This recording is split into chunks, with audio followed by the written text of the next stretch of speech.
What's up guys, my name is Adapt and welcome back to another formation review on the channel. So in this formation review we have the 4-2-3-1 Summer Foot Champions weekend.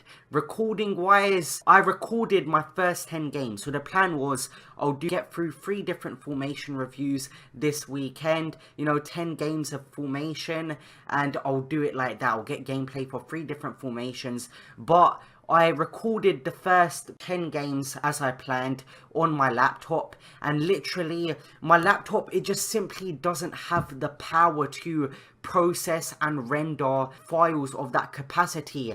And this Elgato software and the gameplay, and it takes so much power of the laptop, it just simply can't handle it. I've tried resetting the laptop. I'm gonna have to go ahead, if it doesn't start working, I'm gonna have to go ahead and just buy a new one. So this is the squad we put together. It was a bit frustrating because I planned to play 10 games with this formation. This team isn't as great as it can be. If you guys look at my main team and you look at the teams other people are using in Foot Champions Weekend League, this isn't a great team at all. This is just average, maybe even below average. In Weekend League you will see meta squads. The amount of icon players I came up against, the amount of Neymars I came up against, the amount of Mbappes I came up against, the amount of Dybalas and stuff like that, absolutely ridiculous. Eusebios I came up against, just players of that caliber. My players are just not on that level. So 4-2-3-1, was I able to give it a proper justified test? I don't know, because I wasn't able to get the best players in every formation, because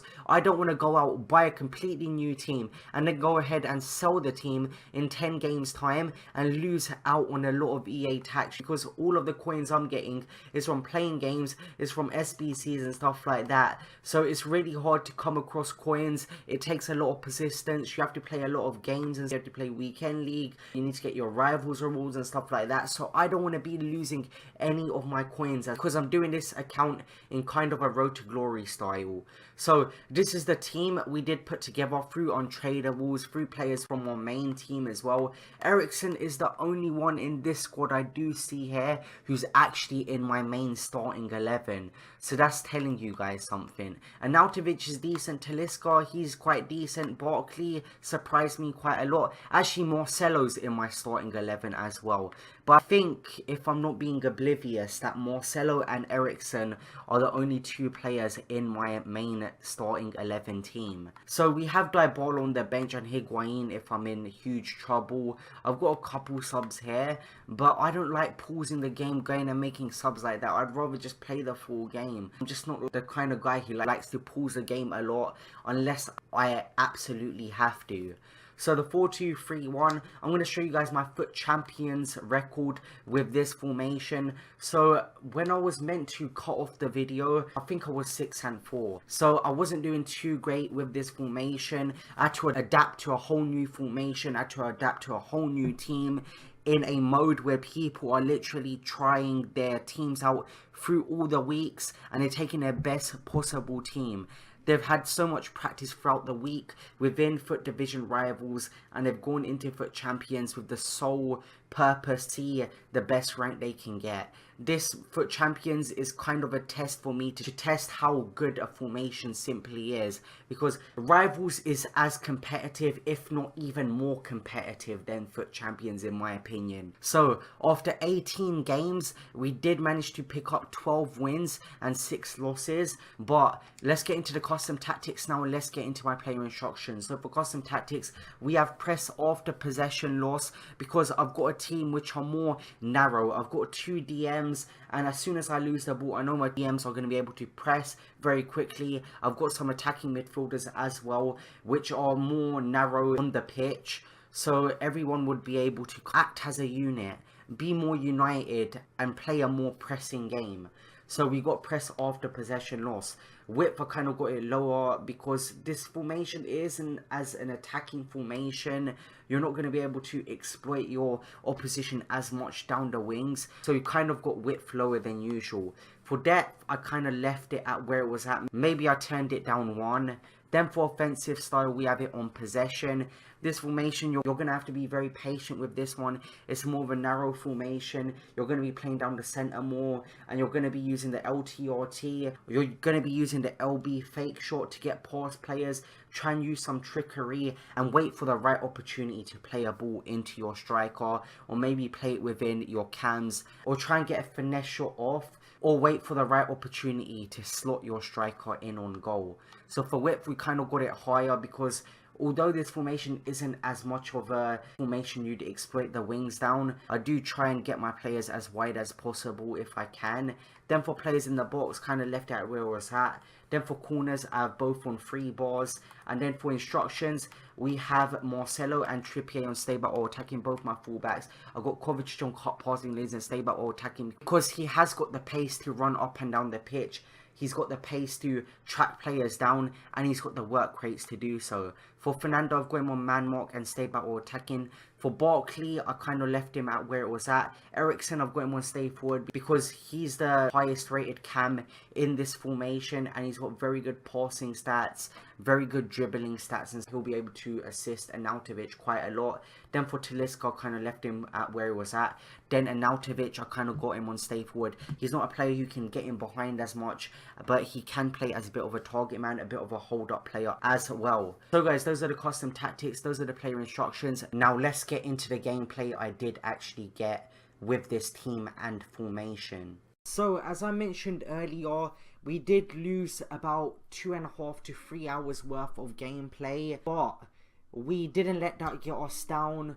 Obviously it was a bit of a bummer, but we went back, we recorded more games, and I think we ended up, instead of playing 10 games, we played about 16 games in total, I believe it was.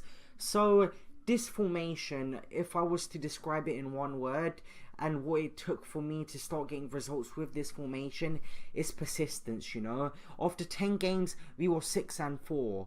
And I think a lot of people have a error where as soon as they start losing a couple of games, or as soon as it ran out and things don't go their way, they're quick to go ahead, blame the tactics, blame the whole formation, be like, this formation is just horrible, when other people are effective with this formation and are effective with the tactics. People would go on videos and comment terrible tactics. They comment, these tactics don't work, this is a very bad video. But instead of actually persisting with this formation and trying and getting better with it and adapting their style to the formation, they just give up easily. And that's what really separates the immense players from just the okay, maybe even the worser players. It's just a matter of persistence, guys.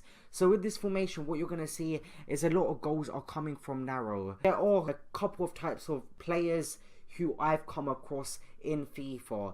Now, the 2 types of players which come into question with this formation is, I'm thinking about the crosser, the person who's very good at crossing, who has mastered crossing mechanics. And I don't know, even when FIFA 14, I believe it was, I think it was FIFA 14, there was a meta where crosses were very OP. People were using a barbo, pretty much everyone would score headers from corners and everything like that. But I've never been a guy to score a lot of headers. The majority of my goals have been from direct play, have been through dribbling and stuff like that. And when I think about pros who play down the middle, who like to use a lot of stick work in opposed to maybe crossing and things like that and skill moves, I just think of Kurt. I remember seeing some of his Twitter clips where he just absolutely destroys opponents simply out of stick work. He wasn't doing any 5-star skill moves, any rainbow flicks and stuff like that. He just completely destroyed them with reaction time, and how quick he was and amazing on the sticks, you know, how sharp and intricate his touches were, the things he was able to do. Not a lot of pros could do that, and playing down the middle of the pitch was his style of play, you know, and a lot of pros are like that. Crossing, I've never been much of a crosser, as I've said earlier, and this formation, you'd think it will work absolutely immense for me. You wouldn't think I would go 6-4, but there again, we have the amount of persistence, guys. And after we were 6-4, I was like, I'm gonna stop recording this formation review, and then our footage got corrupt, and I had to go ahead and get more gameplay. but after I played a couple more games, we ended up 12-4. 12-4 we went from 6-4. That's just a matter of persistence, a matter of understanding the formation, and a matter of adapting. And that's what it really comes down to with these formations. If you can really hack everything down and you can persist with a formation and really keep trying it until you get it, eventually one time you're going to get it, and it's going to be absolutely outstanding when you do get it. Never get comfortable with something in this game. Always strive to get better if you want to be a very great player, you know. That's what separates the good players from the insane players, the gold from the elite. Now, I haven't managed to get elite yet in FIFA 19, but you know what, maybe in the next couple of weeks I'm gonna push for elite, because this weekend league I'll go more in depth on what I was thinking with this weekend league and the past weekend leagues. I've just been looking to get content for you guys and formation reviews, so I'm taking a completely new team most of the time. I'm taking a completely new formation most of the time, and I'm trying to use it in FUT Champions, a game mode where everyone has literally been sweating all week to get themselves prepared for. So we are at the end of this gameplay. Yet again, as I said, if you are a crosser, I don't think this formation will be great for you. But if you like to play with your cams, you like to do a lot of stick work, you like to dribble around your opposition and stuff like that, and wait for the right opportunity to play your striker in, maybe this could be the formation for you guys. So overall, I'm going to give this formation a 7.5 out of 10. If you guys enjoyed this video, if it helped you out, smash that like button, subscribe to your channel, and I'll see you guys in the next video. See you guys later. Peace.